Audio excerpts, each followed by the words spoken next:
जी हाँ, एक बार फिर से आप सभी का स्वागत है। जो कल सीरीज चल रही थी लाभ और हानि की, उसमें जो बचे हुए क्वेश्चन बड़े ही महत्वपूर्ण प्रश्न थे, जो किसी न किसी भर्ती परीक्षा में आए हुए हैं और कठिनतम उनका स्तर है। आज उनको देखते हैं, तो एक भी प्रश्न को मिस मत करना। यदि एक भी प्रश्न को मिस कर दिया तो कहीं ना कहीं आपका सिलेक्शन मिस हो सकता है प्यारे। तो चलिएगा स्टार्ट करते हैं अपन के इस सेशन को। आज का पहला प्रश्न आपके सामने ये रहा। यदि एक व्यक्ति 5 रुपए में 6 पेंसिल खरीदता है और उन्हें 6 रुपए में 5 पेंसिल की दर से बेचता है, तो प्रतिशत लाभ ज्ञात कीजिए। क्या ज्ञात करवा रहा है? प्रतिशत लाभ ज्ञात करवा रहा है। चलिएगा इस प्रश्न को कैसे हल करते हैं। आपके सामने ये 5 रुपए में 6 पेंसिल ये तो खरीदी, कॉस्ट प्राइस क्या था सर? 5 रुपए में कितनी 6 पेंसिल खरीद रहा है और 6 रुपए में 5 पेंसिल क्या कर दिया है? बेच रहा है। ये इसका सेलिंग प्राइस आ गया। अच्छा ये बताओ, इसको बेच दिया। अब ये कह रहा है आपके पास में कि दर से बेच दिया, तो लाभ प्रतिशत ज्ञात कीजिए। मुझे एक बात बताओ बेटा कि 6 पेंसिल खरीद रहा है और 5 ही बेच रहा है, ये तो न्याय नहीं हुआ। आपके पास में लाभ या हानि प्रतिशत कब आता है? जब आप इन दोनों को क्या कर दें? बराबर कर दें।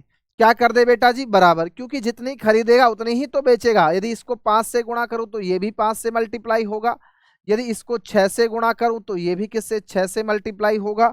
अब आपके पास में क्या आ गया? बोला सर यहाँ से 6 पंजे 30 वस्तुएं खरीद रहा है, कितने रुपए में? 25 रुपए में। और 6 पंजे 30 वस्तुएं ही बेच रहा है, किसमें? 36 रुपए में। बताओ 25 में खरीदी, 36 में बेची, लाभ हुआ या हानि? बोला सर यहां से तो लाभ हुआ, कितने रुपए का? 11 रुपए का लाभ हुआ। किस पे? 25 पे। और मल्टीप्लाई 100 से कर देंगे, क्योंकि आपको तो प्रतिशत ज्ञात करना था। 4 बार कट गया, बराबर 44%। आपके पास में ऑप्शन नंबर कौन सा रहा? डी रहा। चलिएगा, एक व्यक्ति 2 साइकिल प्रत्येक को 1,1000 रुपए में खरीदता है। एक को 10% के लाभ तथा दूसरी को 10% की हानि पर बेच देता है। पूरे सौदे पर लाभ हुआ या हानि हुई? पूरे सौदे पर लाभ हुआ या हानि? बेटा जी खरीद रहा है सामान, देखना कि 10% किस पे? 10% लाभ पे, और दूसरी वस्तु को 10% की हानि पे। अच्छा 10 की खरीदी, क्योंकि 1/10 होता है कि नहीं 10% के बराबर, कि सर 10 की तो खरीदी और बेच किस में दी? कॉस्ट प्राइस और आपके पास में सेलिंग प्राइस। प्रत्येक क्वेश्चन एक अलग डिफरेंट टाइप लेके आया है, अलग तरीके से होगा। सर 10 की खरीद के 1 रुपए ज्यादा में 11 में बेच दी, लेकिन अब की बार 10 की खरीदी और 1 रुपए कम में बेचेगा तो 9 में बेच देगा। ये कहता है कि दोनों का क्रय मूल्य समान होना चाहिए। समान मूल्य पे खरीदा है, तो यहां बताओ ये समान मूल्य पे खरीदा है कि नहीं खरीदा? बोले सर समान मूल्य पे खरीदा है, तो यहां से टोटल क्या आया? टोटल सीपी कितना है? 10 और 10 20 रुपए। अच्छा टोटल एसपी क्या आया सर आपके पास में? 11 और 9 20 रुपए। 20 में खरीद रहा है दोनों वस्तुओं को और 20 में ही बेच रहा है, तो ना तो लाभ और ना ही क्या हुआ यहां से प्यारे साथियों? ना ही तो लाभ हो रहा है और ना ही क्या हो रहा है? हानि। ऑप्शन नंबर कौन सा रहेगा? ए सही रहेगा। लेकिन अगला डिफरेंट है क्वेश्चन। दो 1920 रुपए प्रत्येक की दर से बेचा जाता है, तो 20% की हानि तथा दूसरे को 20% के लाभ पर बेचा जाता है। 2 घोड़ों की बात कह रहा, ये पहला घोड़ा, ये दूसरा घोड़ा। ये 25% का आपके पास में कौन सा? 20% के लाभ पे, ये 20% की हानि पे। एक पे लाभ हो रहा है, दूसरे पे क्या हुआ दोस्तों? हानि हुई है। 1/5 20% का मान होता है। 5 में खरीदा और 6 में बेच दिया, कॉस्ट प्राइस और सेलिंग प्राइस। लेकिन सर 20% की हानि, ये क्या कहता है कि पहले तो 20% का लाभ ले लिया है आपने, अब दोबारा हानि हो रही है दूसरे घोड़े पे। तो सर 20 की हानि अर्थात 5 पे 1 की हानि, 5 में खरीदा और 4 में ही बेच दिया। ये आपको कह रहा है सर प्रत्येक की दर से समान दर से बेचा। इसको 6 में बेच रहा है, इसको 4 में, क्या बराबर मूल्य पे बेचा जा रहा है? नहीं सर।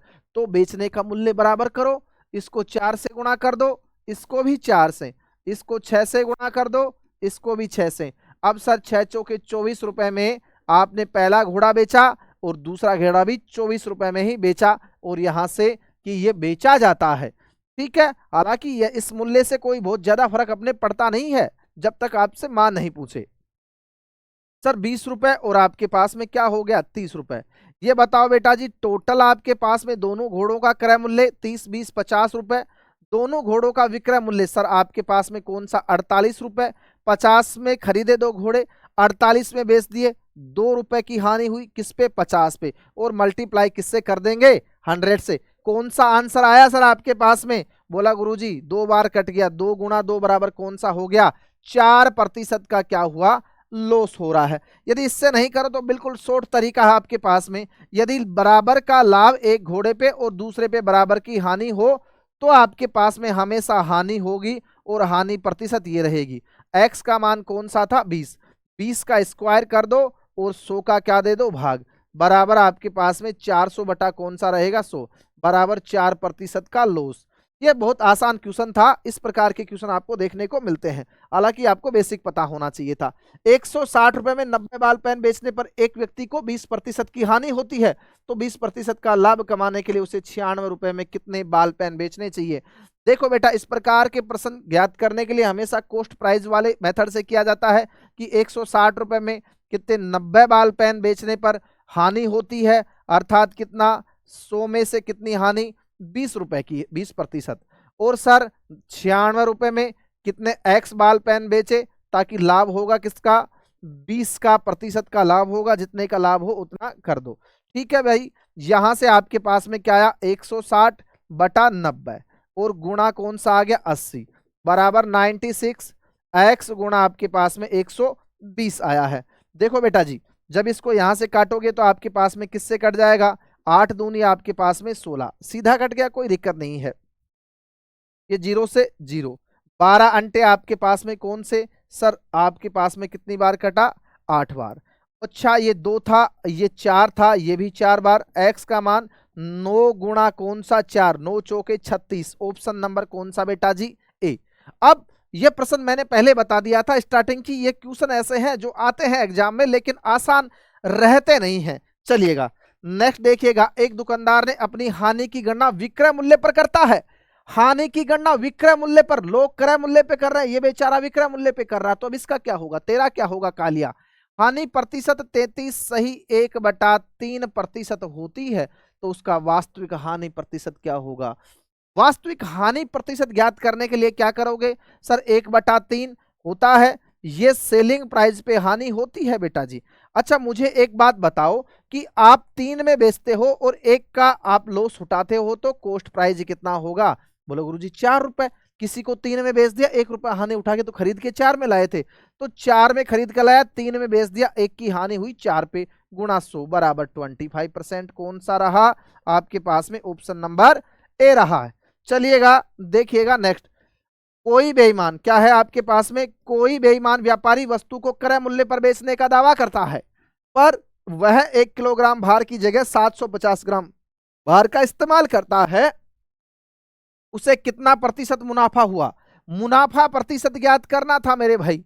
ये कहता है कि 750 ग्राम तो तोल के दे देता है, लेकिन अगले को कहता है ग्राहक को कि मैं आपके पास में क्या कर रहा हूं, इसको पूरा तोल के दे रहा हूं 1000 ग्राम ही। लेकिन मुझे, यदि आप दुकानदार होते तो ये बताओ आपकी दुकान से कितना 750 ग्राम ही तो जा रहा है, क्योंकि आपके पास में 700 ग्राम 50 ग्राम, और आप उसके पास मूल्य कितने का ले रहे हो। आप अपने आप को दुकानदार सोचो एक बार कि पूरा 1000 ग्राम का पैसा ऐंठ लिया, तो आपके घर में आपकी दुकान पे लाभ कितने का हुआ, 250 ग्राम की जो वस्तु थी उसके बराबर लाभ हुआ कि नहीं हुआ।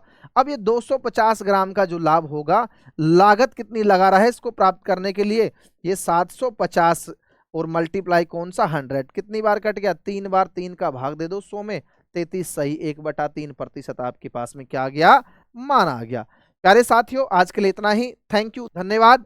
आपको ये सीरीज अच्छी लग रही है तो इस यूट्यूब चैनल को सब्सक्राइब कीजिए और इसको बेल आइकन को दबाइए, कमेंट में आप कमेंट बॉक्स में कीजिए, और यदि आप इसी प्रकार से मैथमेटिक्स पढ़ना चाहते हैं तो आपके सामने ये कोर्स रहा, आप इसे परचेज कर सकते हैं। मात्र आपके पास में 1 रुपये पर डे के हिसाब से ही गुरु दक्षिणा ले रहे हैं, इसके अलावा और कोई हम कमाई आपसे कर नहीं रहे। थैंक यू, धन्यवाद। आशा करते हैं कि आपको ये सेशन पसंद आया होगा।